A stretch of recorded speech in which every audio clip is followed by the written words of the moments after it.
Bom, gente, Maravilha. vamos lá. É, Estamos iniciando aí, né, mais uma reunião online para estudarmos aí a Box, a Bíblia Original Codex, né? Já vimos os evangelhos de Mateus e Marcos, né? Vimos também os capítulos 1 e 2 de Lucas, e hoje vamos ver aí os capítulos 3 e 4.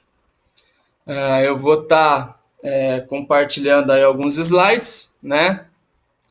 E aí depois vamos estar aí abrindo para participações, para questionamentos, contribuições. Bom, vamos lá. Vamos ver primeiramente aí o capítulo 3, né? Lux, né? O iluminado. Então, Lucas inicia o capítulo 3, falando aí a respeito do sistema político e religioso, né? Pilatos como governador da Judéia, Herodes como tetrarca da Galileia, e aí a gente tem aí Anás e Caifás, né? Exercendo aí o sumo sacerdócio. Estou destacando esses, né? Porque vão ter aí uma participação maior, vamos dizer assim, né?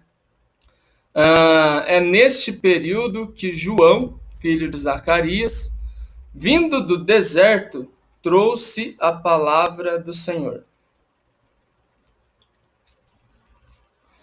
João, como preparador do caminho, ele apenas pregou o batismo com água para arrependimento? Certamente que não, né? De acordo com a contribuição de Lucas, entendemos que João fez muito mais, orientando aqueles que estavam de fato arrependidos, né, buscando uma mudança de entendimento, né, de posicionamento, e também exortando aí os que tentavam fugir da ira vindoura, né? Disse João: deem frutos que mostrem que de fato estão arrependidos, né? Lembrando que ontem na aula o professor falou sobre árvores, né? Árvores que dão frutos e árvores que produzem frutos maus, né? Então João vai dizer aqui: deem frutos que mostrem que de fato estão arrependidos, né? Toda árvore que não der bom fruto será cortada e lançada no fogo. Agora é interessante, né? Porque, de acordo com o original, a gente vai ver que acontece algo aqui diferente do que a gente tinha entendimento até agora, né? O batismo com água para arrependimento, né? Foi o que João realizou, né? Ainda dentro da lei, né? De forma cerimonial, né? De forma ritualística. Antes, né, antes da transição entre Velho Testamento, isso era permitido, era vigente, né? Mas o Messias batizará pelo Espírito com fogo. Então, o que eu quero destacar aqui, que eu não tinha me atentado para isso antes, né? Mas Lucas vai estar dando essa contribuição segundo os originais. João, ainda no Antigo Testamento, ainda no tempo, na dispensação da lei aí, né? De forma cerimonial, ritualística, ele batiza com água, né? Mas declara que virá um maior que ele, né? No caso, Messias, que pelo Espírito batizará com fogo, né? Aqui está bem diferente daquilo que a gente aprendeu, porque o entendimento que a gente tinha. Boa noite, Edenilson. O entendimento que a gente tinha era que o Messias, Jesus Cristo, batizaria com o Espírito Santo e com fogo, né? Mas a gente vê nos originais aqui que, na verdade, pelo Espírito, o batismo trazido pelo Messias é o batismo com fogo, né? Será que esse batismo com fogo ele é só para aqueles que rejeitaram o Messias? Interessante, né, gente? Mas isso me levou para um outro contexto, né? Que teoricamente vai fugir um pouquinho da, do andamento aqui, mas Paulo vai trazer uma revelação que vai de encontro com com esse original, né? Vai de encontro com esse entendimento a partir dos originais, né? Ah, o batismo que o Messias traz, ele é apenas o batismo com fogo. Por quê que é apenas o batismo com fogo? Segundo esse entendimento aí. Olha que legal, gente. Vamos lá para 1 Coríntios 3. Eu não vou entrar em detalhe daquilo que estamos estudando, né? Mas o texto aqui começa com aquele verso que a gente está batendo na tecla. Jesus Cristo veio para estabelecer o fundamento, certo? Mas, olha o que acontece na continuação desse texto, né? Após esse verso 11, que temos utilizado aí em outro estudo, né? A gente vai ter os seguintes versos dando continuidade. Cada um de nós edificará sobre esse fundamento. Ou seja, Jesus estabelece o fundamento, mas cada um de nós deve edificar sobre esse fundamento, né? Ou seja, estamos edificando aí através das nossas obras, através do nosso trabalho, né? Uns utilizarão ouro, outros prata, outros ainda pedra preciosa, né? E também utilizarão madeira, feno e palha, né? Então, é claro, quem está utilizando ouro não vai querer utilizar material inferior, né? E se alguém está utilizando ou madeira, ou feno, ou palha, não tem como, né? Querer utilizar ouro, prata ou pedras preciosas em alguma parte da construção. Ou se utiliza um material aqui, ou se utiliza outro, né?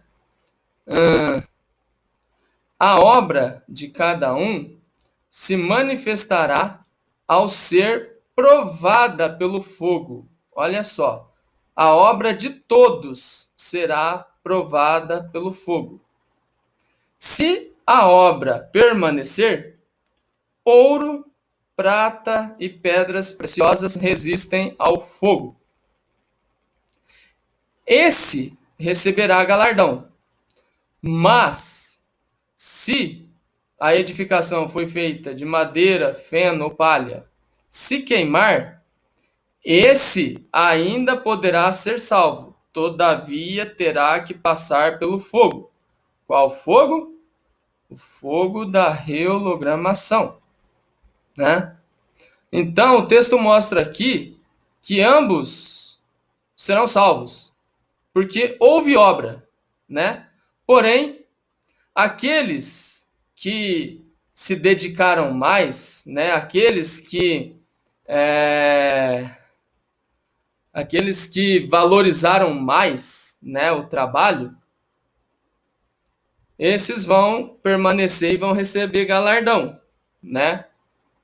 Porque aqui a matéria-prima é de acordo com a dedicação de cada um, né? Ó, o ouro, a prata e as pedras preciosas, né, dizem respeito a o Messias destra, crivando os escolhidos, aqueles que edificaram sobre o fundamento usando ouro, prata e pedras preciosas, né? Madeira, feno e palha vai corresponder aí ao antimessias sextra, crivando os alienados, né? Crivando e agremiando aí os alienados, aqueles que edificaram sobre o fundamento usando madeira, feno ou palha. Tá? Então, o batismo do Messias é com fogo e é para todos. E o que vai determinar a salvação de cada um, ou dos que chegarão primeiro, ou dos que chegarão por último, é a matéria-prima utilizada na edificação. Ou seja, vai depender de como a pessoa se dedicou à edificação, né? Sobre o fundamento. Bom, Jesus, então, aparece, né, no Rio Jordão para ser batizado por João, para cumprir a lei. E ao receber o Espírito Santo, é conduzido para o deserto para ser crivado. Então, aqui a gente tem ainda a questão da genealogia, mas eu optei por não focar muito, né, essa questão aí da genealogia. Vamos partir já aí para o capítulo 4.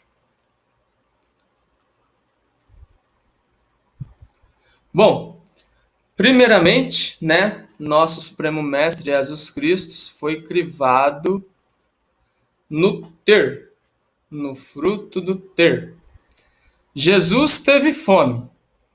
Aqui, o pão, alimento, representa fisicalidade, posses, bens materiais. Nem só de pão, bens materiais, viverá o homem, mas de toda palavra que sai da boca de Deus. Deus aqui representa o bem. Com meus bens, devo priorizar a necessidade do próximo, né? Então, se a gente tiver esse entendimento de utilizar os nossos bens, priorizando a necessidade do próximo, venceremos aí a primeira tentação, crivo, né? No caso, o ter. Aí, na sequência, vem a tentação do ser, né? Aqui temos a questão do oferecimento a Jesus, né? Do domínio sobre todos os reinos desse mundo. Se Jesus caísse nessa tentação, teria sido em vão o seu esvaziamento, como estamos vendo também, né, nesse outro estudo aí, a gente vê aí uma conexão. Então, se Jesus ele tivesse cedido à tentação do ser, teria sido em vão o seu esvaziamento, conforme Filipenses 2, né? O fato de ter vindo ao mundo na forma de servo, né? Então, ele aceitando o domínio sobre todos os reinos desse mundo, que na verdade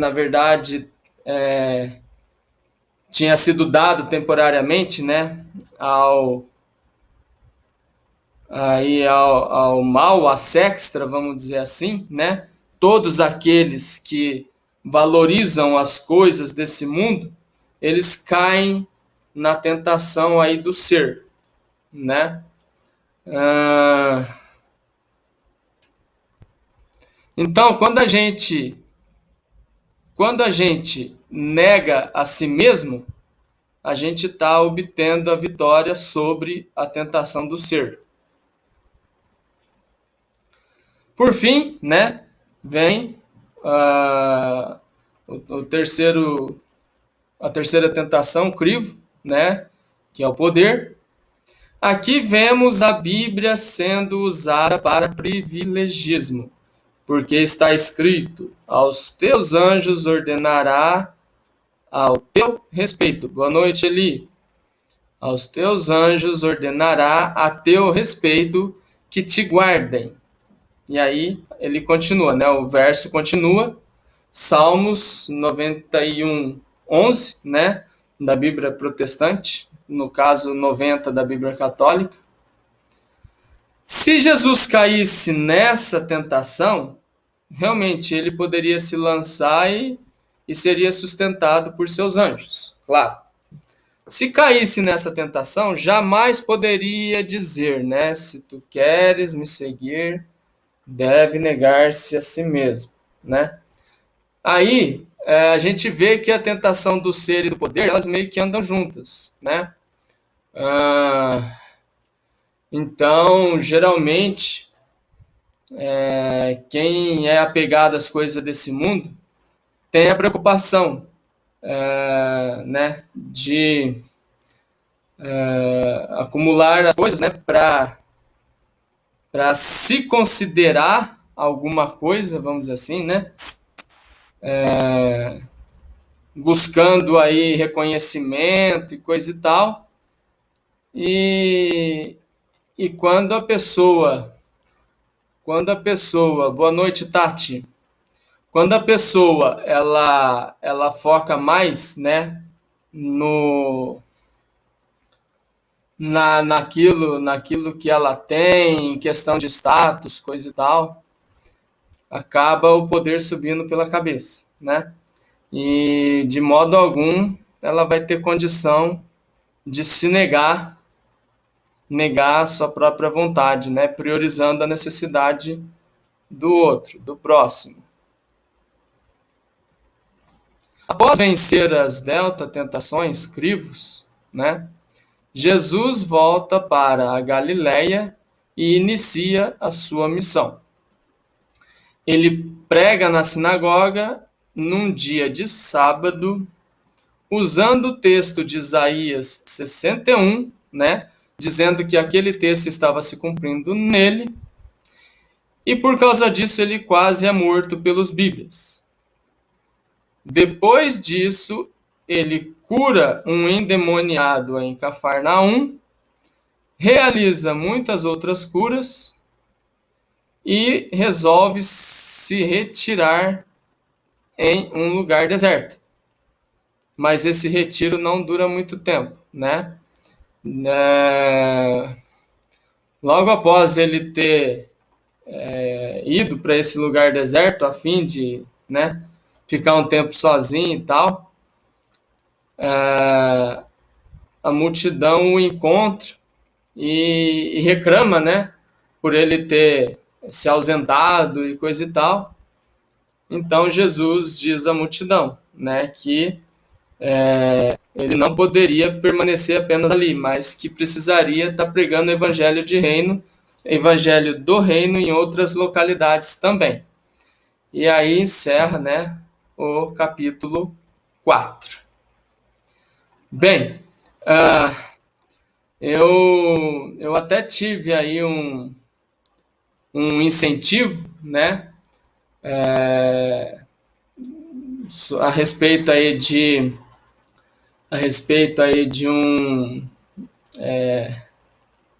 de algumas anotações que foram feitas aí pelo Bruno, mas eu gostaria que o próprio Bruno tivesse aí contribuindo com essas anotações.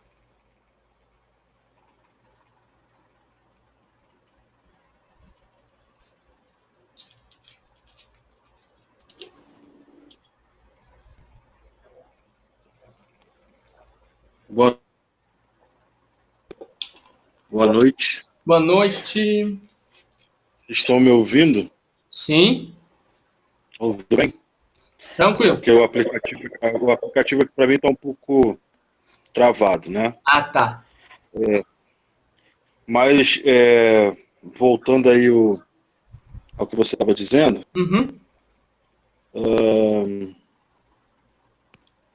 como você sempre costuma enviar, né,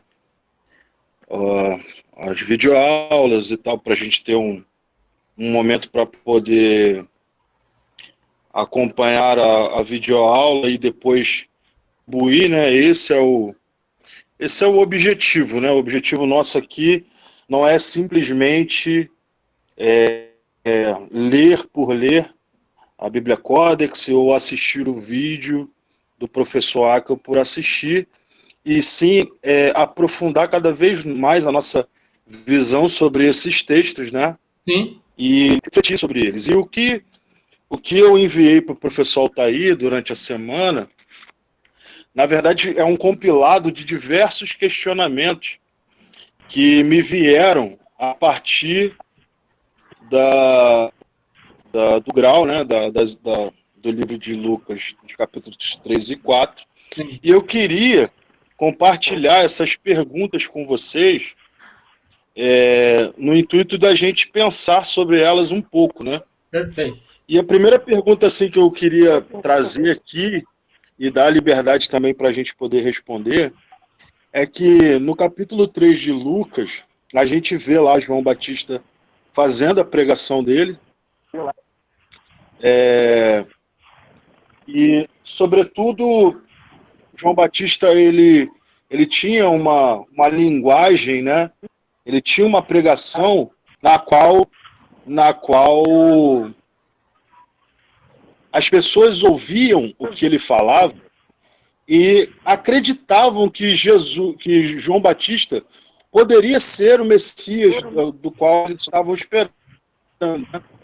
E aí a minha pergunta é: por que João Batista era considerado pelo povo judeu comum da época, né, como o provável Messias?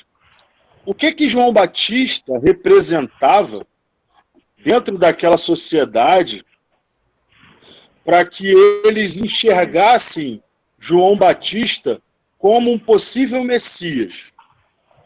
Né? Eu estou fazendo essa pergunta porque hoje, com a Filosofia X, a gente estuda possíveis personagens da história, e naquela época lá, na qual João Batista estava fazendo o trabalho dele, pregando, preparando o caminho do Messias, as pessoas viam aquilo que João estava fazendo e enxergavam nele um possível Messias, libertador de Israel.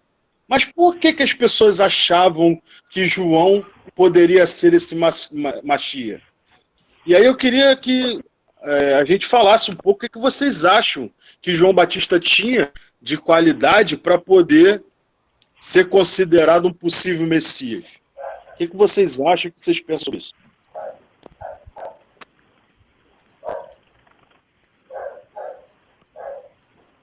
Fiquem à vontade para participar, viu, gente? Eu acho que o João Batista era muito corajoso. Importante isso. Sim. Alguém mais? A Sofia está falando aqui no chat. Vocês me perdoem porque... Eu posso tentar responder a sua pergunta? Você quer dizer com relação... Oi. Você quer dizer, no caso, com relação a João Batista, que por que não poderia ser ele? Era essa a sua pergunta? Não, porque que os judeus da época achavam que João Batista poderia ser o Messias. O que tinha de característica em João que poderia identificar que João Batista poderia ser esse Messias? Antes de você falar, Patrícia, a Sofia está dizendo assim, aqui no chat, João Batista tinha atitudes que o Criador possuía. Na verdade, ele vivia o Deus que há em todos nós. Praticava o amor na essência. Muito bom. E aí, Patrícia? Eu estou tentando verificar esse raciocínio, porque não poderia ser ele, né? Porque, assim, quando fala de João Batista, me remete muito, algumas pessoas costumam comparar ele como se fosse até a reencarnação de Elias. Eu não sei se você já ouviu falar nisso, né? Sim. Mas ele sempre foi colocado como um precursor não como o próprio Messias. Mesmo ele tendo discípulos, eu acho que, de repente, eu poderia fazer até uma comparação, que o Salvador ele comia com os pecadores, era beberrão, e o João Batista era separado. Mas isso é motivo, entendeu? Sim, Uhum. sim. Eu não consigo comparar ele nesse sentido dele poder ser o Messias. Não consigo enxergar ele assim. E nem muitos dos próprios judeus, né? Porque Aqui, Patrícia, eles aqui acharam a ele gente um está salvador. tratando do que está escrito lá, né? Tudo bem que você talvez não consiga enxergar dessa maneira, mas as pessoas, os discípulos de João e as pessoas que se aproximavam dele, acreditavam que João poderia ser esse Messias. Tanto que ele mesmo, na sua pregação, dizia que ele só batizava com água e que aquele que viria batizar com fogo seria o Messias. Então, as pessoas acreditavam que ele era o Messias.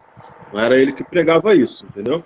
Então, eu estou tentando aqui, com essa pergunta, fazer com que a gente pense um pouquinho mais. Eu acho que essa questão, porque os discípulos, quando João foi preso, quando João foi preso, eles perguntaram se João era aquele que iria vir ou Também. ou esperariam outro. Não, Então, João pediu para perguntar a realmente, Jesus. oi? Isso daí João pediu para os discípulos dele perguntar para Jesus. Para Jesus. Isso. É verdade. Ele falou assim, tu que haveria de vir ou devemos esperar outro? Isso. Quando ele estava preso. É É o verdade. próprio João. É o próprio João que estava com esse questionamento. Agora uma pergunta aqui. Eu também tô assim com Patrícia nesse sentido aí, entendeu? Porque não existia isso aí eu acho, né?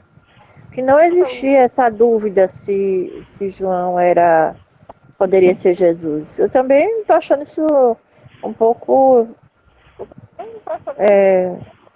estranho, assim. Ótimo. Pessoal, vamos deixar o Henrique falar? Fala, Henrique. Tá travando aqui, mas vamos lá. Eu vou contar uma coisa. Vamos pensar como um judeu. Um judeu pensa assim. Tá muito baixinho, viu, O Henrique? Messias teria que ser um líder político. O Messias teria que ser um líder político. Então, como João falava bem, eles notavam que talvez ele podia ser o Messias porque ele falava como um político, entendeu? Ele tinha um João Batista.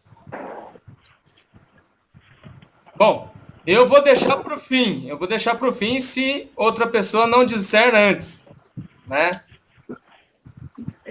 Posso falar, professor? Fala. Nossa, tá muito. Tá picotando aí. Uhum. Eu acredito Boa noite a pelo todos, fato de... Pessoal, a Patrícia está falando. Espera aí, só um minutinho. A Patrícia, Denilson, você contribui depois da Patrícia, ok? Pelo Tudo fato bem, de Israel ficar 400 anos sem um profeta, e também, como já foi dito pela linhagem dele, a forma como ele foi concebido, né? Eu creio que tem a ver. E também o Messias, ele tem as características, né? Uhum. Por exemplo, ser nascido de mulher e de homem, eles não esperavam um Messias divino. Sim, sim. E por toda a A vida Patrícia, de João, a Patrícia quase cortou meu barato com esse comentário dela aí. Vocês entenderam que eu coloquei como ponto de referência do que um judeu pensa? Peraí, Henrique, não entendi a pergunta. Que João Batista era reconhecido pelas falas como Messias, entendeu? Na mente deles como judeu. Mas tem uma outra particularidade, viu, Henrique?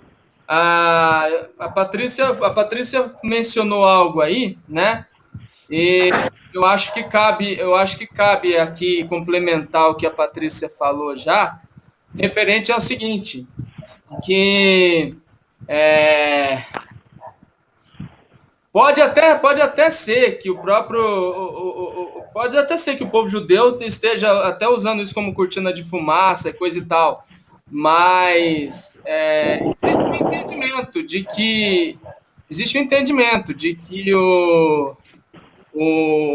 Messias ele também vai exercer uma liderança religiosa. E João ele era filho de um sacerdote da época, né? Acho que era sumo sacerdote, Zacarias. E, e a mãe de João, Isabel, era estéril, né? Então, isso daí também faz o pessoal, na época, né? De acordo com a tradição deles lá, isso aí acaba também contribuindo fortemente para que houvesse essa desconfiança, vamos dizer assim, né? Mas o que a gente falou é importante. Eu acho que as duas coisas a gente tem que considerar, tanto a questão política quanto a questão religiosa. Pelo fato dele ser filho de sumo sacerdote, pelo fato de ele falar fluentemente naquela época e agregar muitas pessoas, eu acho que isso poderia eles acharem que ele era o Messias. Sim, exatamente, Rosângela. A Denilson? Sim, meu querido. Compartilha aí conosco, Denilson. Ok. Obrigado, gente. Boa noite a todos. Boa noite. Boa noite. Aí. Boa noite. Eu dei boa noite para aquela gente para nós terceiro estudo. Boa noite, Bruno. Muito excelente a pergunta. Boa noite. E, assim, na minha observação, né, o que eu entendi aí na pergunta de Bruno, né, eu acredito que tem a ver com os pensamentos. Gente, está bem baixinho, viu? Denilson, tem jeito de aumentar um pouquinho mais o volume? Aumenta, sim. Tá melhor? Melhorou? Melhorou um pouco. Pode falar.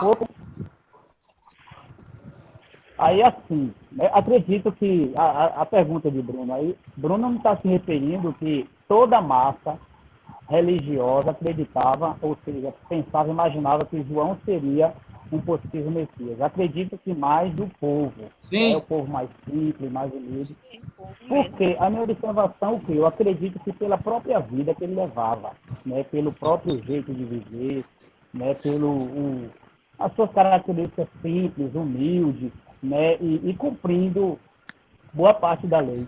Você vê que na própria escritura fala que João, né, não comia, não bebia, né, e Cristo foi taxado endemoniado por quê?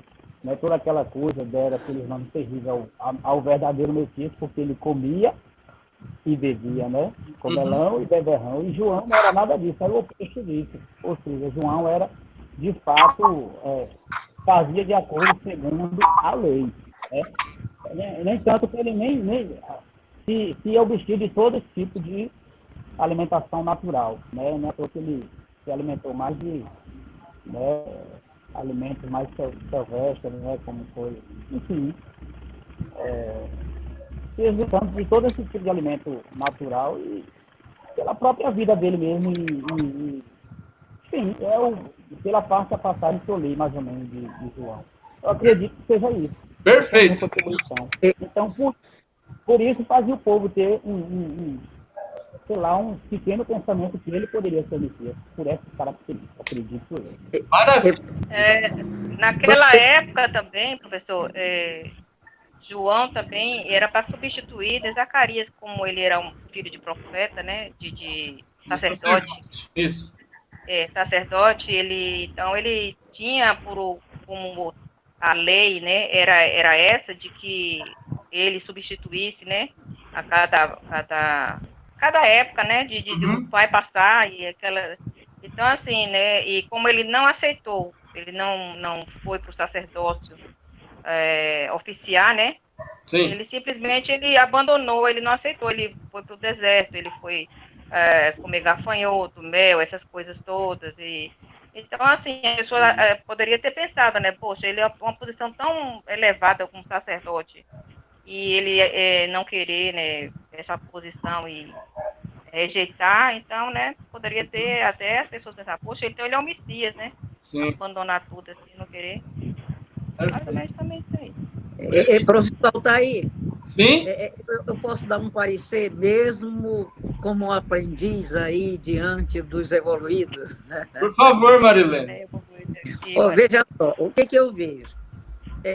O João Batista, eu não sei se estou certa no meu raciocínio, ele tinha um poder de persuasão e uma retórica muito contundente. Uhum. Quando ele falava, aquilo batia como uma verdade no coração ou na consciência daqueles que o ouviam. Uhum. E como ele estava, aí, complementando aí o que a Rosângela acabou de dizer, enquanto os políticos estavam naquele afã, e os religiosos também, ele estava retirado em desertos, né? E aí, quando ele vem do deserto com essa palavra do Senhor, e aí eu acredito assim que foi como se todos ficaram abismados com aquilo que de repente aconteceu e se questionaram e perguntaram até para ele mesmo, né? Se ele era o Messias. Porque tudo que ele dizia assim em benefício do próximo, em benefício do outro. Ele não falava em seu benefício. Não é? E aí eu acredito que isso tenha chamado muita atenção do povo lá, dos judeus, e por conta disso eles procuraram se ele era o Messias. Eu tenho, quer dizer, essa é a minha opinião, né? Perfeito, Marilene, perfeito. Cada um contribuindo de certa forma, né? Como se fosse. E quando ele começou a dizer, quem tem 2 peças de roupa, dê uma. Quem tem um alimento, distribua com o próximo. Quem puder se arrepender, se arrependam. E assim sucessivamente. Aí o povo que estava ali e que esperava e espera o Messias, deveria ficar se questionando, será ele o Messias? Sim. Ou ainda há de vir outro? E questionar o próprio João Batista. Esse é o meu parecer, né? Não, perfeito, perfeito. Exatamente. Posso falar? Fala. Pois é, na volta dele também, ele se posicionou de forma radical, né? Contra as normas judaicas. Sim, sim. Né? Condenou os fariseus, líderes religiosos, até chamou de raça de víboras, né? Exato. Né? Na volta dele. Pois é, como ele podia aceitar um cargo de sacerdote, né? Sacerdote, é? Mas é isso. Uhum. Né? Então. Exatamente. É complicado. É exatamente isso. Praticamente, João estava usando aí as palavras de Jesus, né? Era como se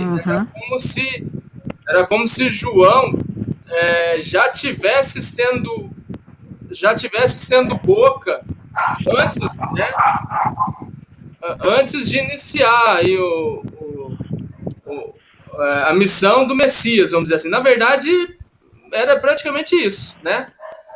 Ele não apenas veio preparar o caminho, mas ele realmente falava com a mesma autoridade do Messias, Jesus Cristo, né?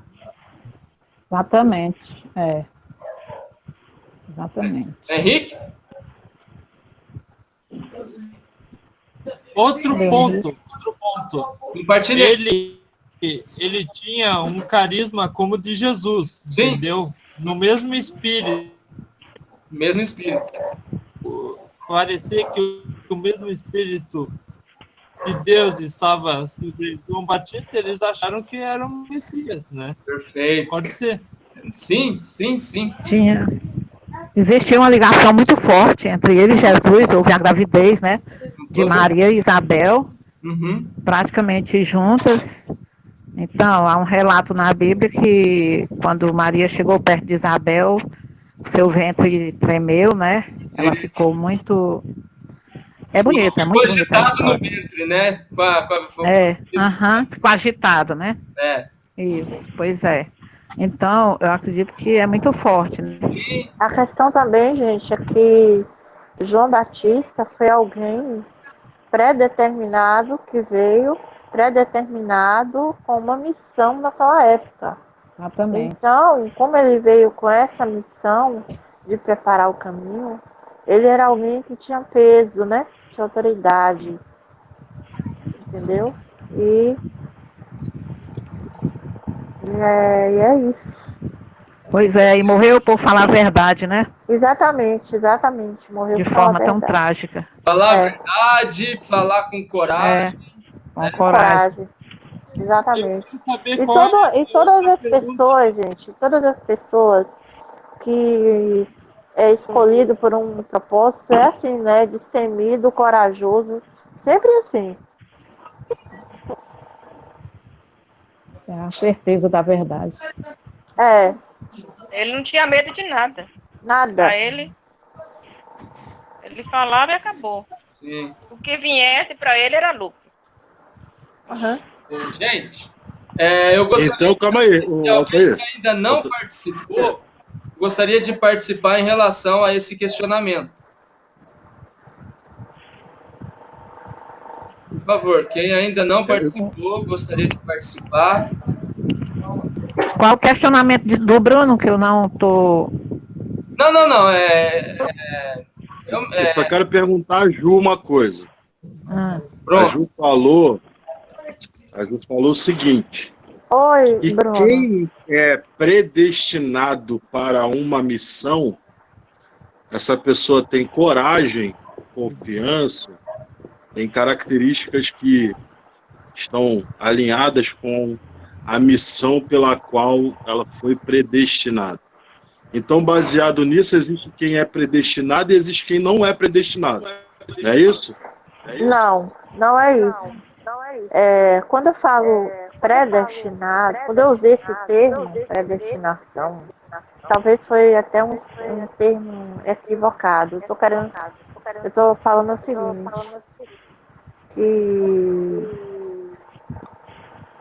João veio com uma missão especial. Tanto que a Francisca lembrou bem aí. Tá dando uma microfonia horrível. Não, microfonia não, é eco.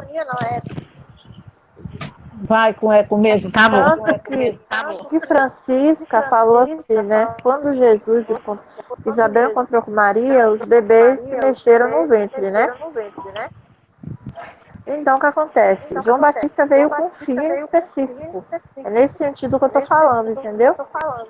De quê? De preparar o caminho para o Criador. Ele já veio com esse propósito. Não é questão de... Não é predestinação. Não é isso. Eu me expressei errado. Mas ele veio com um propósito dele. Um propósito. O Criador enviou ele com um propósito.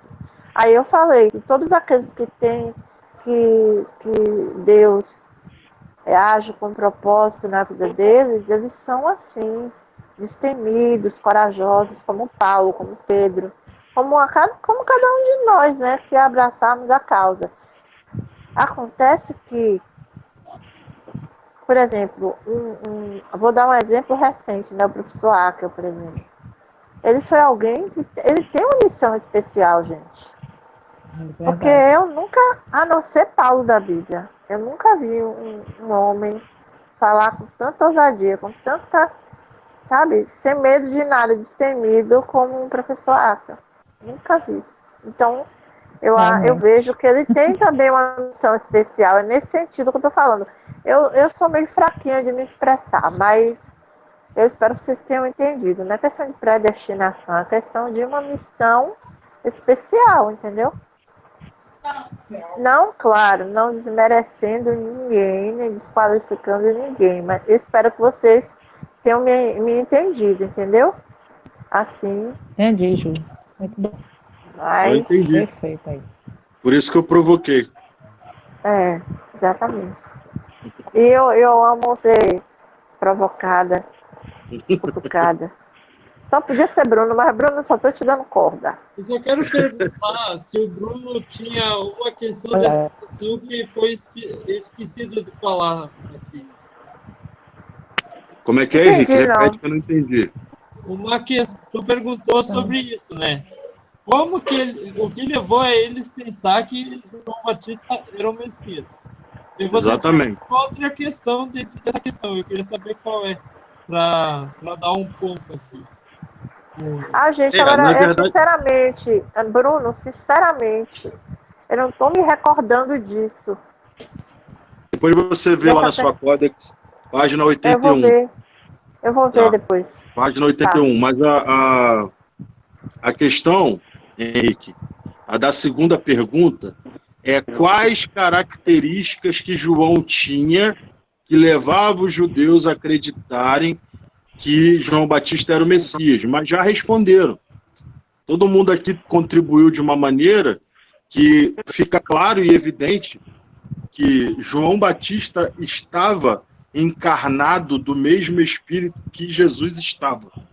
Então a ideia dessa pergunta é exatamente fazer a gente refletir em relação aos espíritos, no sentido de que a pessoa que encarna o espírito do Criador, ela tem características que nos levam a crer que ela está sendo conduzida pelas mãos do Criador.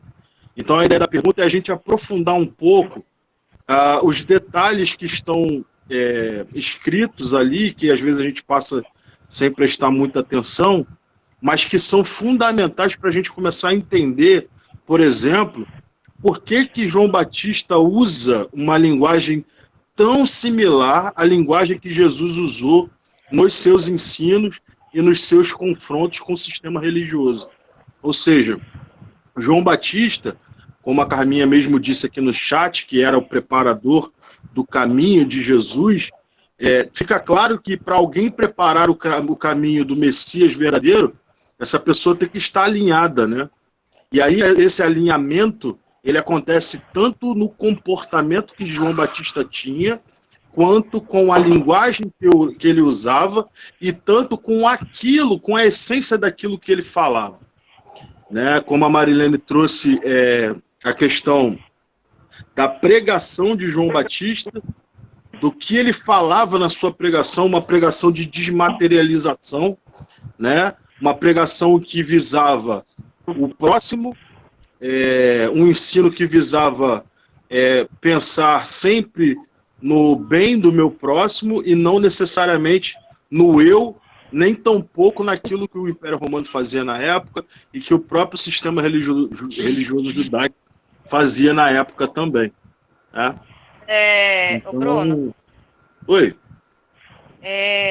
Também assim, eu não sei se procede, mas quando o Júlio colocou no instante aí, que a respeito quando Maria foi visitar Isabel, que estremeceu, né, o João Batista pela alegria de ter visto o Messias, né, estava dentro da barriga de suas próprias mães, e ele recebeu o Espírito, né, o Espírito dobrado, né, digamos assim. Então, o Espírito é o mesmo. Então, por isso que ele falava igual o próprio Criador quando veio, né, o Messias. Procede? Sim, Rosângela. Mas aqui eu quero frisar e deixar claro que não foi somente esse episódio que coloca João Batista como uma pessoa alinhada com o Espírito do Criador. Tem toda essa questão profética acontecendo na vida de João, mas precisava que João abraçasse a causa. Sim. Entende? É um dos itens só, né? O Espírito é o mesmo. Exatamente isso. Mas aí, assim, tem muitas outras perguntas cabeludas que eu fiz. Por favor, né? Vamos avançar aí, porque eu quero ouvir as outras. Senão a gente fica só nessa. É para pensar depois também com calma. Vamos lá. Você quer falar alguma coisa, Thay? Que aí eu vou para outra pergunta. Não, eu quero ouvir a próxima pergunta. Tá, vamos lá. A próxima pergunta, ela já tem relação direta com a experiência de quarentena que Jesus teve no deserto, né? Limitando lá contra o seu próprio ego, né? E a gente sabe que cada questionamento do ego está representado em uma posição entre ser e ter. Falhou, poder. Bruno. Oi? Falhou não. Tá ouvindo agora? Pronto, Normal. vou falar. Estão ouvindo? Sim. Tá. Então, o que acontece? A primeira tentação do ego, do Criador, ela está falando exatamente da questão Bruno, a gente não tá primordial. ouvindo, não. Eu acho que só eu sozinha. Eu tô ouvindo, ó. Ou tá todo mundo assim? Tá Não tô normal. ouvindo nada. Tá travando todo mundo aqui para mim. Fala. Vixe, Pra mim tá normal, tô ouvindo bem direitinho. tô ouvindo nada. Aumenta o microfone, aumenta o fone aí, Ju. Bom, deixa eu continuar. Gente, A questão... voltei. Eu estou ouvindo bem. Tá travando muito. Pessoal, Acho que tem que desligar todos os microfones, deixar só o do Isso. professor Bruno. Vamos todo mundo desligar o microfone aí, para o Bruno poder falar?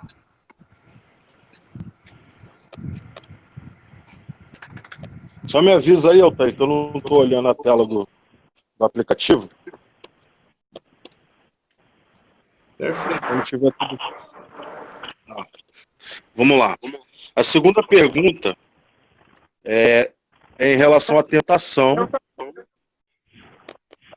E da primeira tentação que Jesus teve, que tinha total relação com aquilo que é essencialmente humano, essencialmente da matéria, que é a fome, né?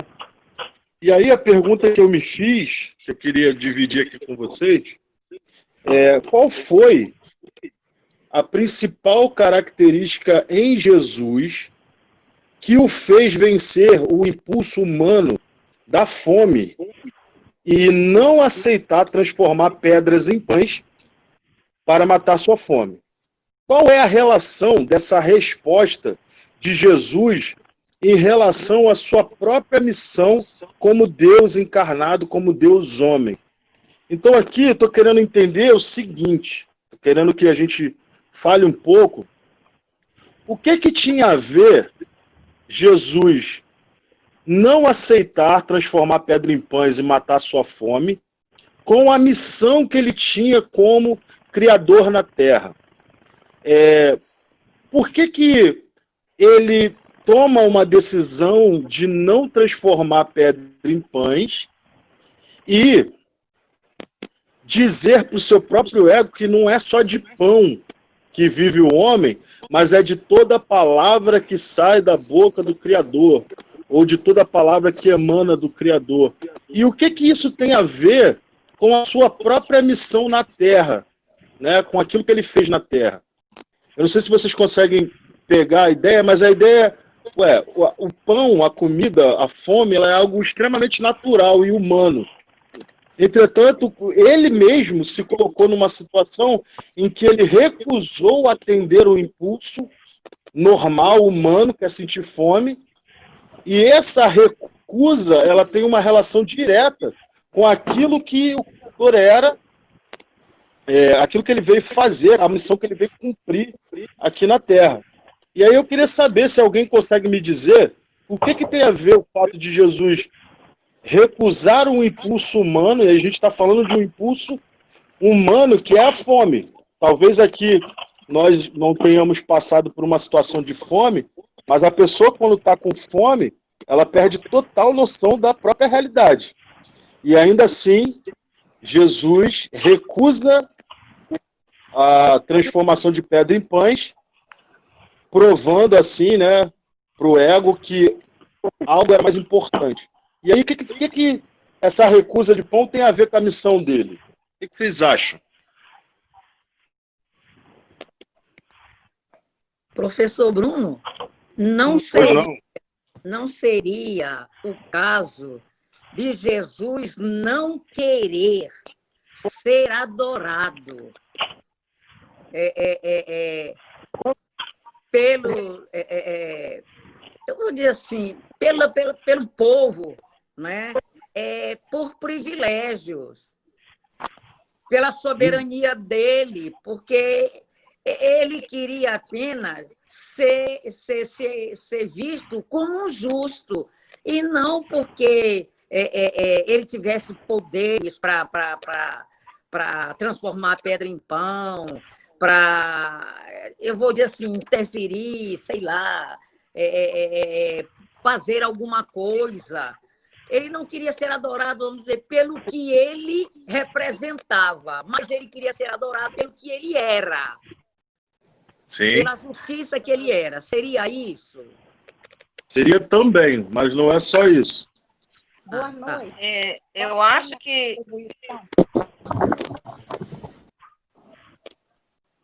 ele... Posso falar? Fala, Rosana. Eu acho que pelo fato de ele ser Deus, né, ele não quis usar o seu próprio poder para poder transformar aquilo ali em pão e se alimentar, na verdade. Ele não quis usar o próprio poder dele, o poder de ser, né? E de poder de ter aquilo ali e fazer. Então, eu creio que ele não quis usar seu poder para poder satisfazer a sua necessidade humana, como, né, na verdade, né, eu acho que é mais ou menos isso aí, né? Ele não quis usar seu próprio poder para poder satisfazer sua necessidade humana. Sim. O terceiro é... Bruno, acho que a Sandra vai falar. Eu acho Primeiro a que... Patrícia e depois a Sandra aí, gente. Eu escrevi no chat a contribuição, mas eu vou falar porque eu achei interessante. Tudo que o Salvador quis a todo tempo, quando ele esteve na Terra, era nos ensinar da outra dimensão, do outro reino, né, do outro universo que existe, que é o reino que o Salvador está, né, que é o próprio Deus. Então, ele ali encarnado, ele queria mostrar, através daquela forma de abnegação de um alimento, para fazer com que aquelas pessoas pudessem alcançar o entendimento de que não existe só esse mundo. Foi uma forma, uma metáfora, entendeu? De expressar para aquele povo, para aqueles discípulos, para os futuros apóstolos, que isso aqui é temporal, que existe o reino, existe outro lugar além daqui. Então, eu acho que por isso. Maravilha. Mas, Ju, deixa a Sandra perguntar. Vai lá. Sandra. Ju, desliga um pouquinho o microfone aí. Sandra?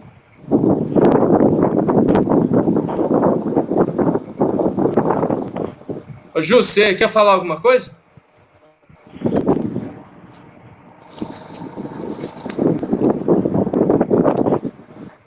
Sandra.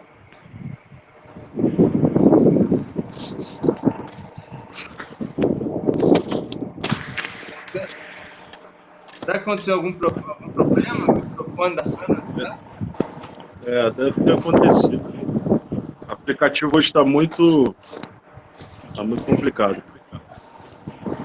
Mas, sim, Ju estava querendo falar aí. Pode falar, Ju. Eu acho que ela deve estar com algum problema.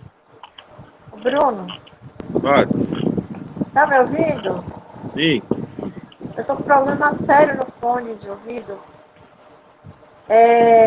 Repete para mim, por favor, a pergunta. A pergunta é o seguinte: Jesus recusou o pão e disse que nem só de pão ia viver o homem, mas de toda a essência, todo verbo, toda palavra que sai do Criador, né? E aí eu queria saber o que isso tem a ver com a própria missão de Jesus, com a vida que ele teve aqui nessa terra. O que isso tem a ver com o que ele viveu? Né? Essa que é a pergunta. Gente, o ponto aqui é que ele tem que ser o material, né? Que é o alimento material para que ele ouvir a consciência, a voz de Deus. Pode ser isso também, né? Você está travando bastante, Henrique. Está travando bastante. Hã? O ponto aqui é que ele precisava ouvir as palavras de Deus em sua consciência, né? Então, ele tinha que vencer o material, que é o pão. Né? Sim. Entender? Razoavelmente. Na verdade, ele tinha que recusar o pão, porque as palavras do Criador é mais importante. Foi isso que você falou? Henrique, ele quis dizer, então, que o homem, a vida do homem não é feita somente de alimento material, é isso? Fisicalidade. Tá certo. Inclusive, Jesus ele vai falar de uma outra forma isso lá no capítulo 4 de João. Eu não estou conseguindo. Isso que o Henrique falou é importante. Isso que o Henrique falou é importante e o que a Patrícia falou é importante também. Na verdade, o que você falou eu não consegui entender.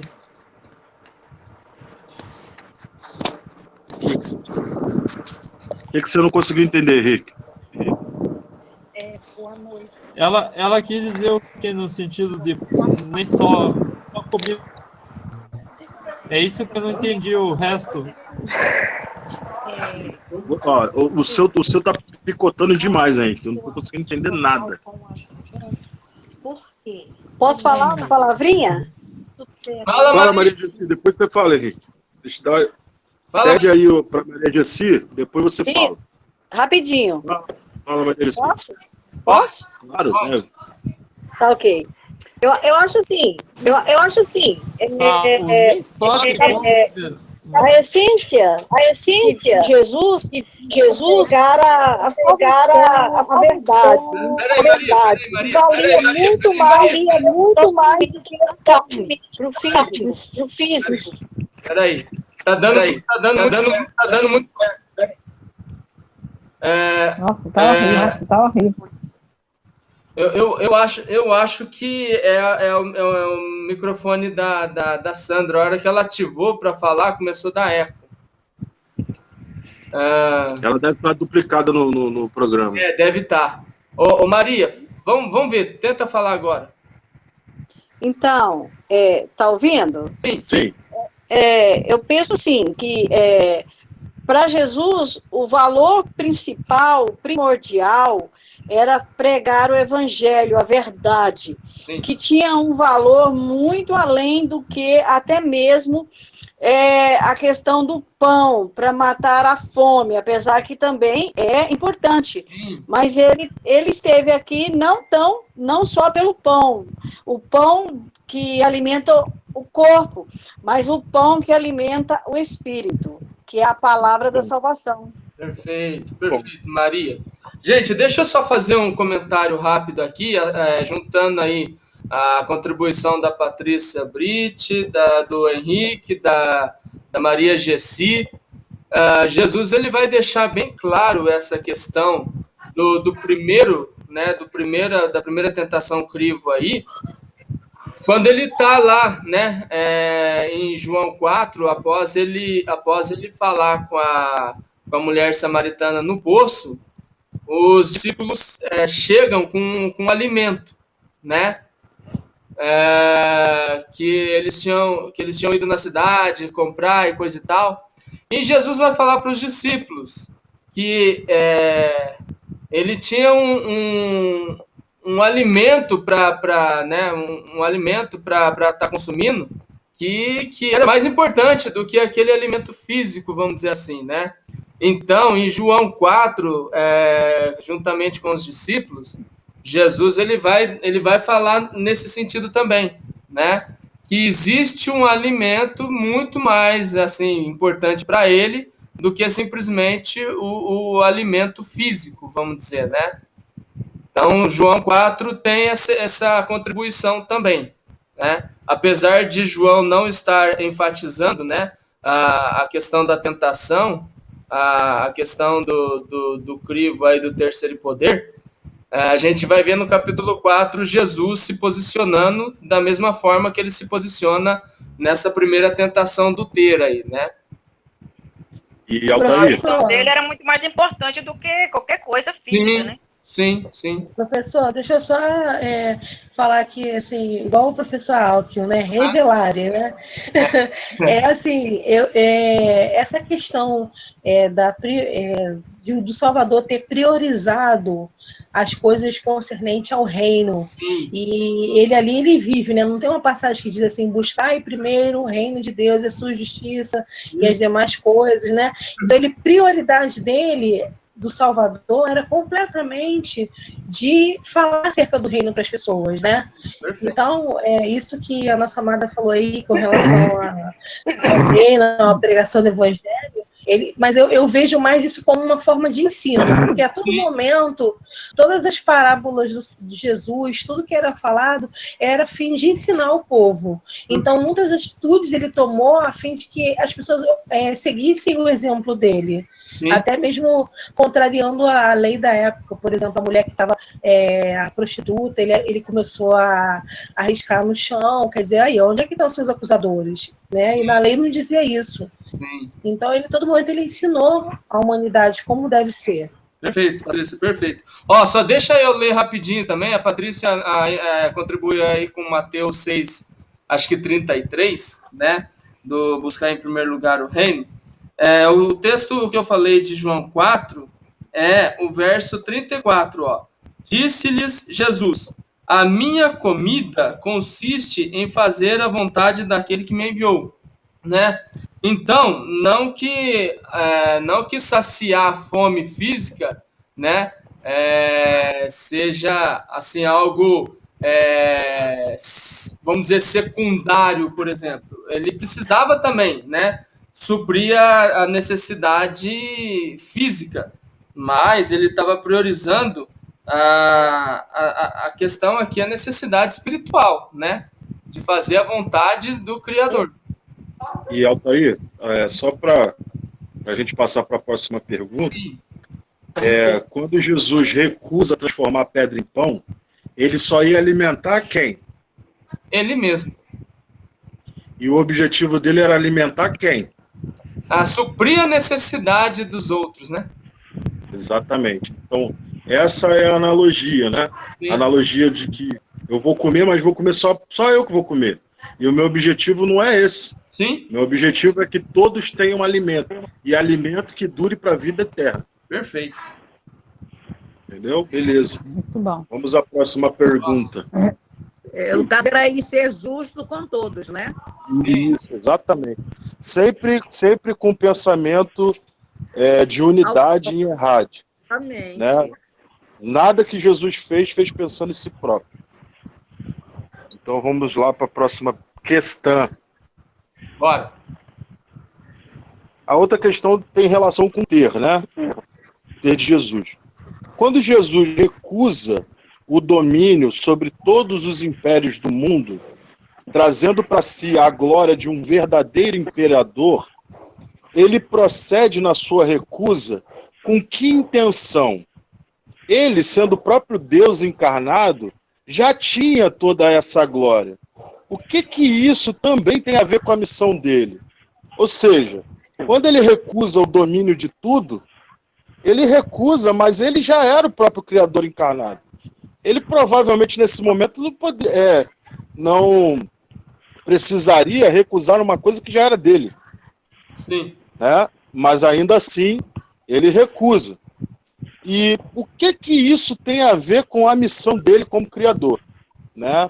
O que essa recusa de tudo que já era dele tinha a ver com a missão que ele vinha cumprir na Terra? Né? O que vocês acham? Posso falar? Ali. Vocês estão me ouvindo? Sim. Alô? Oi. Estamos ouvindo mais o ventilador. Estamos ouvindo, Ju. Estão me ouvindo, gente? O ventilador está acompanhando você aí. Estamos te ouvindo. Isso tem tudo a ver com a missão dele. Ele tinha que vencer o seu ego.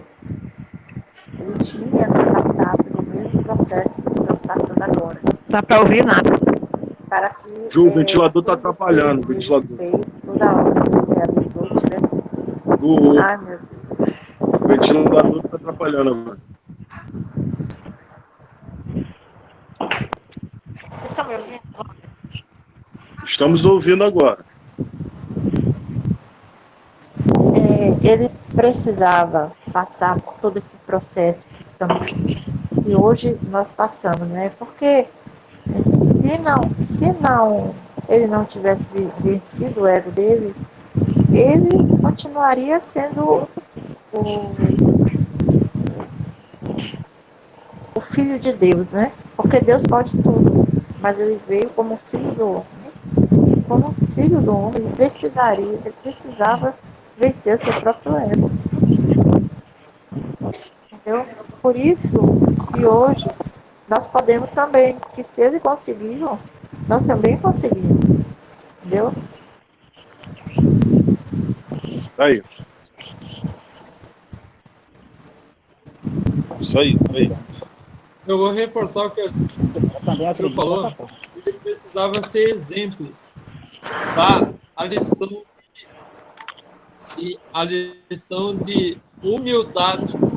Ou seja, a humildade vence o ego. Sim. A Patrícia levantou a mão lá. Oi. Ju. Então, Ventilador. dá mudo no seu Ventilador. microfone do ventilador.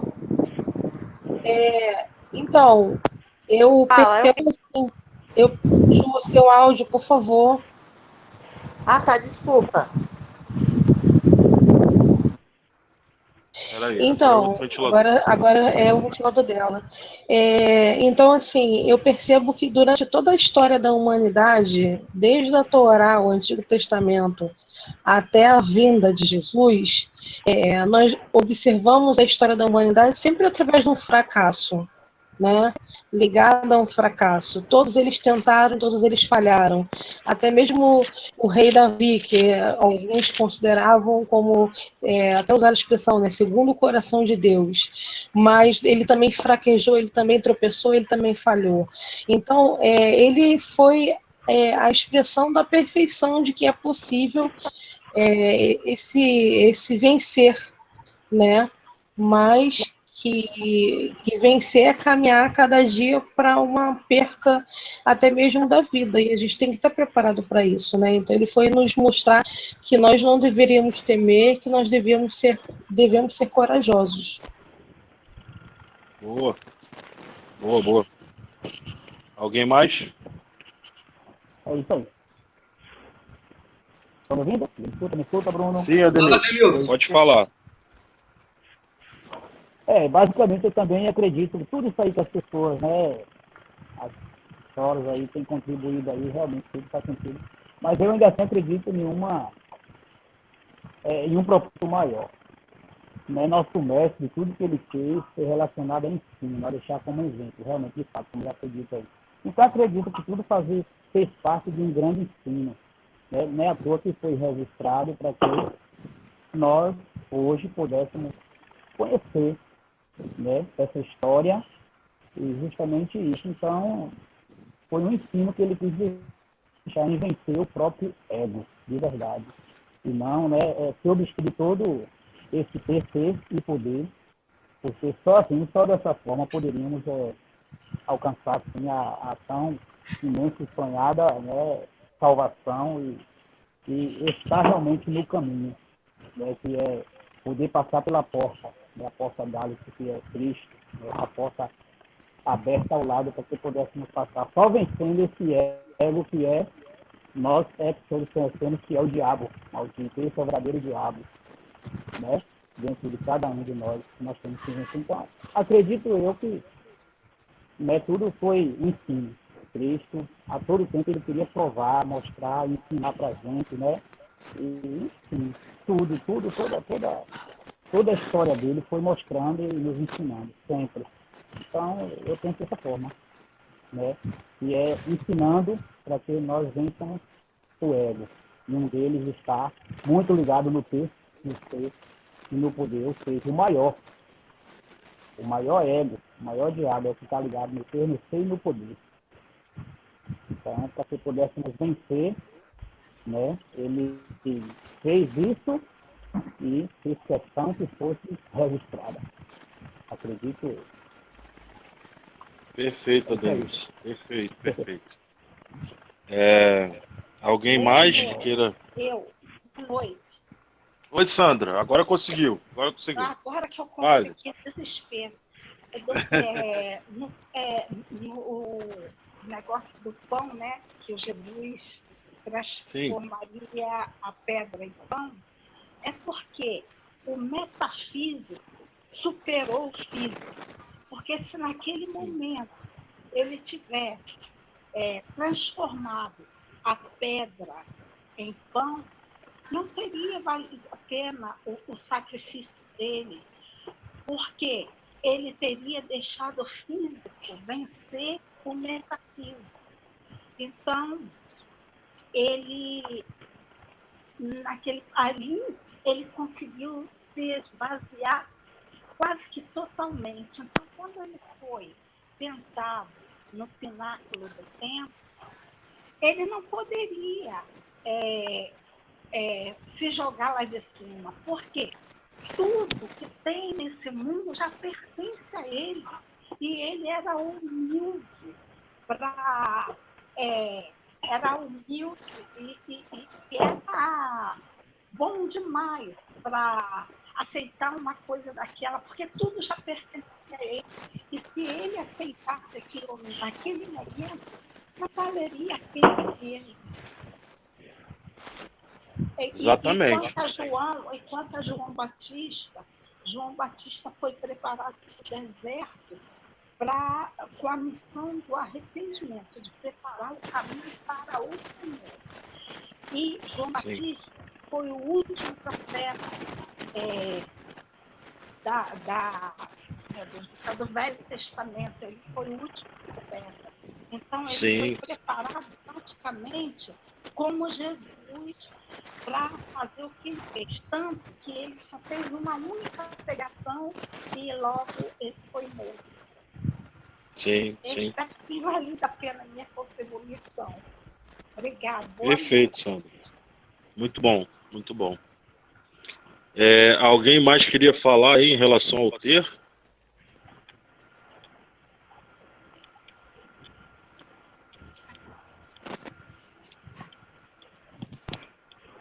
Se você puder ler, Altair, o chat, se tiver alguma contribuição no chat, você me avisa. Porque eu não estou conseguindo. Está perguntando, Oi. É o professor Bruno? Sim. Professor, é a sua Marilene. Sim, Veja Marilene. só, eu estou assim aqui encucada, porque eu peguei aqui a Bíblia Codex e eu vou ler o que exatamente na página 83, onde está se reportando sobre esse assunto das pedras em pães. Veja só, aqui diz assim: o ego diz, sendo eu um Deus em matéria, posso transformar estas pedras em pães. Vencendo o ego e a sua matéria, carne, diz, a vida de um homem não é feita somente de alimento material.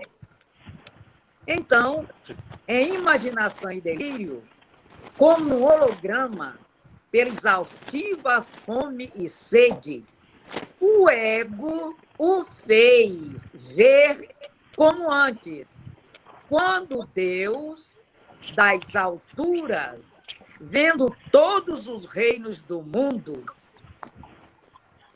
se posso ter, enquanto homo Deus, autoridade sobre todos os reinos, interferir, não só quando eles fazem o mal, mas quando eu quiser.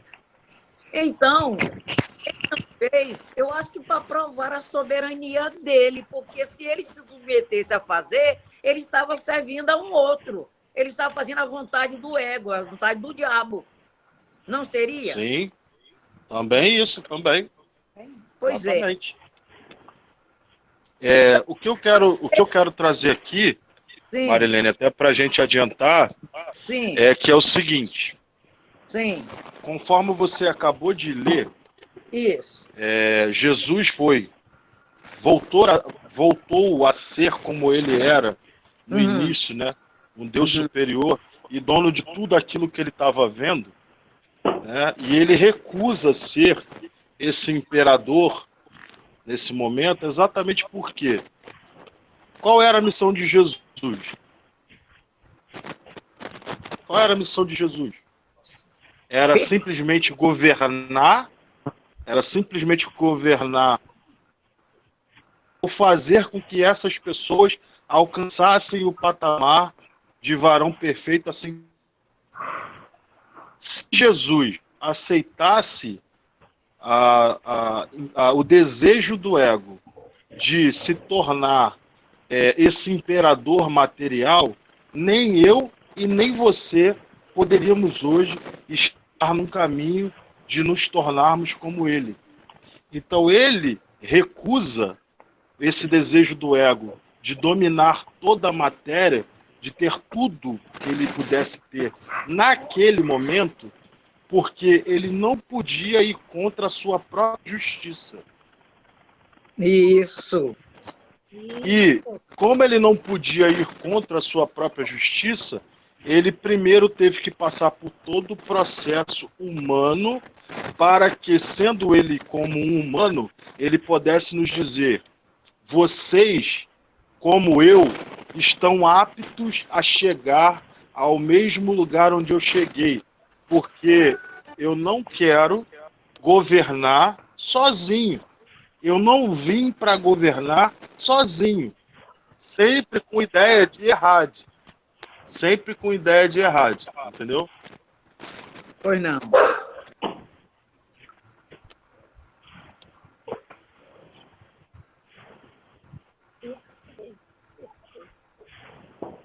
Avança aí, Bruno.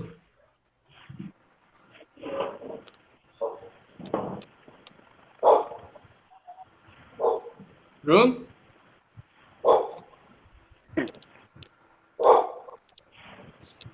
Agora em relação ao poder. Isso. Vamos lá. O poder sobre-humano e sobrenatural estava encarnado em Jesus, de forma que nenhum mal pudesse acontecer com ele.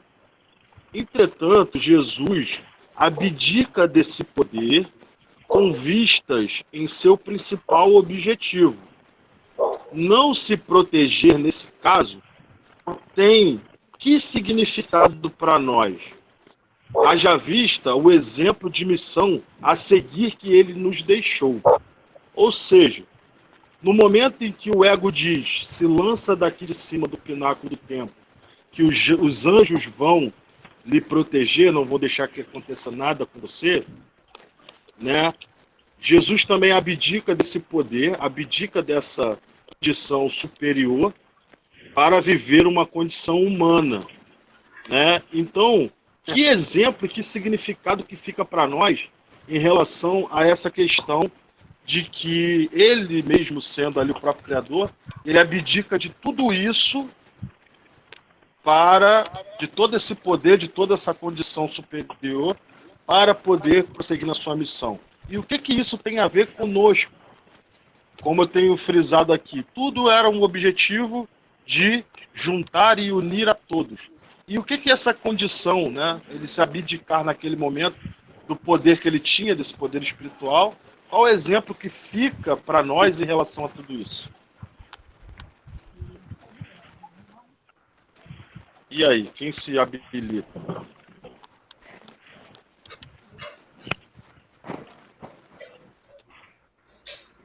Tenta aí, Ju.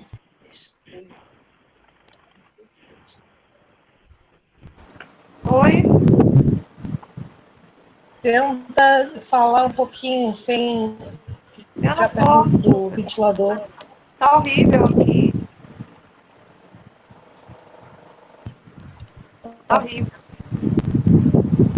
Estou tentando consertar meu fone. Bruno, você pode formular sua pergunta, por favor?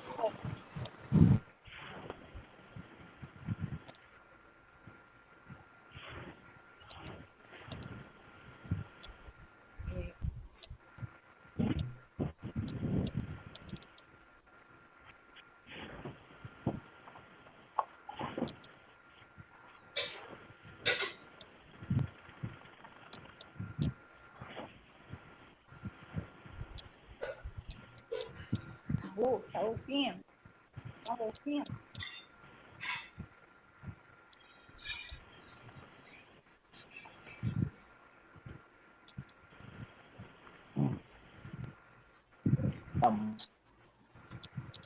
Bruno?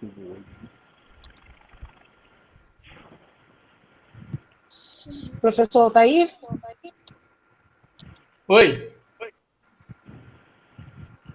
Ah, tá bom, ainda bem que você tá aí.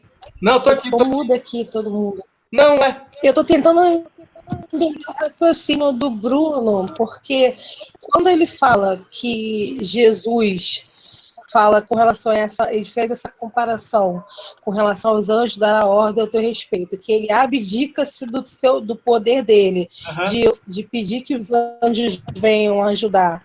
E ele compara com relação a negar a si mesmo, ele está falando da renúncia da nossa vontade, é o ego.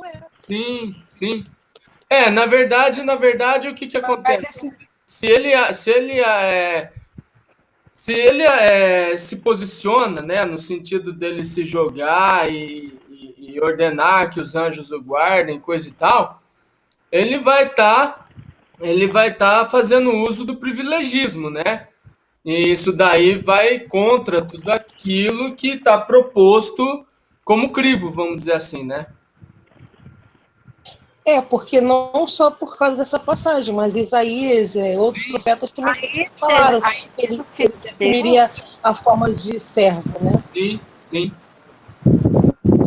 Pois é. Seja, se ele, porque ele agisse pela forma de, ou se ele não abdicasse dos seus poderes, né, para, no caso, ele abdicou dos poderes para nos deixar o exemplo de que ele, como humano, ele sendo Deus, ele como humano, né, venceu o seu ego. Então, se ele né, no caso, aceitasse, não, eu sou Deus, então se eu me jogar daqui, os anjos, né, então ele não estaria sendo injusto. Ele fez isso para nos deixar o exemplo que ele, como criador de tudo e dono de tudo, dono de todo o poder, ele abdicou do seu poder para nos mostrar que nós, como seres humanos, que não temos aí a condição que ele tem, porque ele é o criador, podemos vencer o nosso ego, podemos vencer o terceiro poder e a matéria para fazer parte do reino. É isso que eu entendo. Perfeito, Porque esse é o grande exemplo, né? É isso aí, Eli. Maravilha. Alguém mais quer compartilhar? Eu acho que o Henrique levantou a mão. Ô Henrique, fala. Acontece que, vamos nisso, né? É fato que para nós Deus não... Há um silêncio no céu e e o Acre deixa claro que essa é a metáfora perfeita para Deus não interfere. E ele fala no vídeo da Bíblia Códice que ele teria que recusar usar o seu poder, porque se ele usasse seu poder, as pessoas não amariam ele de verdade. Então ele precisava recusar o seu poder e para dar a lição para todos, exemplo. Ô, Henrique. E ainda mais. Henrique, na verdade, ele usa seu poder, né, em várias passagens da Bíblia, só que nesse caso aí ele não está usando o poder dele para privilégio. Ele está usando para nos dar exemplo. Exatamente. Porque se Deus fizesse tudo o que a gente quisesse, nós não amaríamos ele por amar, mas amaríamos por interesse. Então ele precisava fazer isso nessa questão. E essa questão está ligada à questão de que ao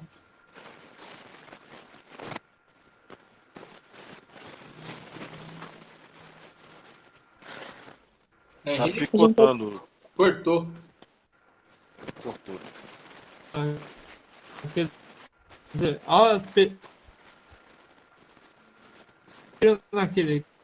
naquela vez, ele apenas ignorou aquele pessoal e saiu de fininho, né? Sim, quando tentaram derrubar ele, né, lá do precipício lá. Eu não entendi nada. É que cortou. Eu acho que a Sandra... Henrique, tá picotando muito, a gente não tá conseguindo te entender. Acho que a Sandra tava querendo falar. Se você quiser falar, Sandra, abre aí o microfone e fale. Tá muito complicado o microfone de Henrique. Não estamos te ouvindo ainda não, Sandra. Jesus. Vamos deixar a Sandra. A menina acabou de dizer, se ele concedesse privilégio, ele estaria... Né, Não estou ouvindo não, Sandra. como um mortal. Tipo assim, eu não entendi direito a pergunta. Tá ruim para falar, estou meio absurda hoje. Mas é isso mesmo. Se ele... É como a menina acabou de dizer, se ele conceder, ele não seria digno de adoração da gente. Então, por isso, ele não fez isso. E também, eu acho que também, assim, ele no caso de... Se ele sabia, se ele já sabia que tudo pertence a ele, tudo é dele, e ele é bendicado de que é tudo dele mesmo, e também ele é justo, e jamais ele ia ser injusto nem com ele mesmo, nem com o próximo, né? Hoje ele deixa pra gente o que é a justiça, que é amar a ele em primeiro lugar, o próximo, e depois amar, né, a nós mesmos, cuidar de nós mesmos. Ele é justo, então acho que é isso aí que ele deixou, né, como exemplo, a justiça dele. O mais interessante é que ele nos deixa exemplo que ele, como Deus, ele teve o crivo da consciência, né? Ele com ele mesmo, né? Ele vencendo o seu, né? Então, ele nos deixa o exemplo de que a gente pode vencer a nossa consciência, o nosso lado mal, né? Com certeza. Isso é o grande exemplo que ele quis deixar, né? Até porque ele usou o poder dele, se a gente vê em todo o decorrer da história, ele usou, só que sempre ele se manifestou o poder dele quando envolvia todo a questão de um povo, nunca por privilégio, eu vou usar o meu poder, não, ele nunca usou o poder dele para privilegiar, sempre era em prol da unidade, né? Então, isso é um exemplo muito lindo que Jesus deixou. Ele veio como ser humano e ele, por ser Deus, ele não deveria, né? Tipo assim, a gente tem a consciência de estar esse confronto nosso com o nosso ego, mas ele é o criador da nossa consciência. Então, ele, como criador da nossa consciência, ele teve que vencer a própria consciência dele para nos dar exemplo. Então, isso é maravilhoso. Maravilhoso. A gente vencer também precisa hoje vencer também isso aí. Nossa consciência. Então, aqui, nesse ponto em específico, que é a tentação do poder de Jesus, né? Então, Jesus, ele é tentado exatamente, continua sendo na mesma raiz da ideia do eu, na ideia do eu. Então, o que adiantaria ele usar todo o poder dele para se proteger, né, para alcançar essa proteção divina que era dele mesmo, e se o objetivo dele era o todo, eram todas as pessoas. Então, quando o ego diz, na verdade, que ele poderia se jogar do pináculo e nada iria acontecer a ele, e os anjos iriam lá e iam salvá-lo, a ideia é que, ok, ele iria ser salvo, ele iria não passar por um momento de uma circunstância ruim, né? Mas o objetivo e a missão de Jesus não era simplesmente cuidar dele, mas era cuidar de todo o reino, de todas as pessoas, né? Então, fazendo um resumo desses 3 pontos aí que estão relacionados ao que a gente aprende com o professor Áquilo, né, ao ter, o ser, o poder, a gente poderia resumir os questionamentos de Jesus da seguinte maneira: eu posso transformar pedras em pães, mas eu vou matar só a minha fome? Eu posso ter todos os reinos do mundo, mas eu vou ter esses reinos só para eu governar? Eu posso me proteger, eu posso me conduzir de maneira que nada me aconteça, mas eu vou me proteger só a mim? Eu vou cuidar só de mim? Ou eu vou cuidar de todo o reino? Né? Então, todos os 3 pontos que estão relacionados ao ego do Criador e a maneira como ele venceu o seu ego, todas elas estão elencadas na ideia do todo, do meu semelhante, do meu próximo. Nada sendo feito para ele próprio, sempre pensando no semelhante. Então, esse é o verdadeiro crivo do ego de Jesus no deserto. Entendeu? E como você bem citou, né, professor Bruno, ele deu a oportunidade, porque ele, né, ele deu oportunidade para outros reinos, outros reis, né, não foi só ele, tipo, ele fez o mundo, criou tudo, mas não vai ser só eu que vou governar esse mundo, lógico que vai ter só o governo dele, né, quando passar a GT e tudo que a gente sabe que está escrito em Apocalipse, mas ele deu a oportunidade do homem também, né, então isso é interessante. Exatamente. A ideia... Oi, Marilene, pode falar. É bom ouvir quem sabe, mas a gente às vezes quer dar uma opinião para aprender mais. É aí, professor Bruno, que ele, o Deus, Jesus, ele deixa cabalmente provado de que ele teria que vencer realmente o ego, porque se ele não vencesse o ego, o que aconteceria? Ele poderia ser adorado pelo mal, pelo privilégio, pela soberania dele, por aquilo que ele era, né? Mas ele não queria e não deixou bem claro isso para a gente, que ele não queria ser visto por esse poder que ele tinha, por esse ser que ele era, mas pela justiça que ele exercia e que ele exerce. Não seria isso?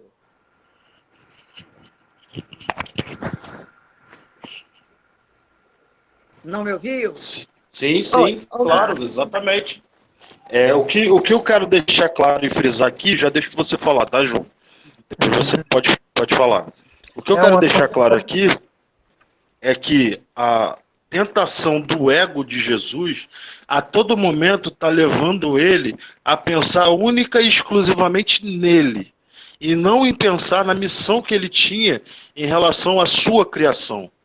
Então, todas as respostas que Jesus deu nos levam a entender que o objetivo principal era fazer com que todos nós pudéssemos alcançar a mesma estatura, a mesma característica e a mesma essência que foi a dele aqui nessa terra.